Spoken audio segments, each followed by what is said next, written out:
Initialement prévue à Saint-Pétersbourg, la finale de la Ligue des Champions 2022 s'est déroulée au Stade de France, suite à l'invasion de l'Ukraine par les troupes russes, et la guerre qui en a découlé. Le Real Madrid et Liverpool se sont donc affrontés dans l'enceinte du stade qui accueille les matchs de l'équipe de France de football samedi 28 mai 2022. Bien évidemment, cette rencontre au sommet a attiré beaucoup de célébrités, mais aussi de nombreux fans des deux équipes, ce qui a entraîné plusieurs incidents avant le coup d'envoi. En effet, beaucoup de supporters ont eu du mal à accéder au stade, bien qu'ils soient munis de billets. Ainsi, le coup d'envoi a dû être retardé de plus de 30 minutes, car le service d'ordre était débordé à l'extérieur. Ces nombreux incidents ont été relatés par les différents journalistes présents sur place, mais aussi par certaines célébrités venues assister à la rencontre.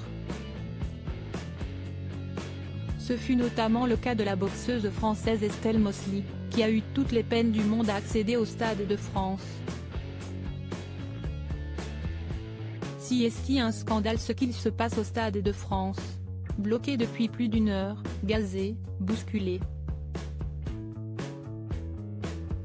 A écrit la championne olympique de boxe sur Twitter pour exprimer sa colère. Estelle Mosley, bloquée à l'extérieur du Stade de France, elle a raté la première mi-temps. L'accès au stade a été fermé avant même le coup d'envoi. Et si est-il juste maintenant qu'il décide d'évacuer les gens? Pour rappel, tous ont des billets pour rentrer, scandaleux, a également ajouté l'ancienne compagne du boxeur français Tony Yoka.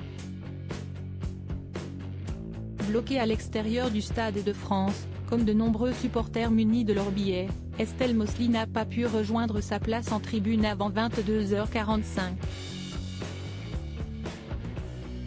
Elle a ainsi raté toute la première mi-temps.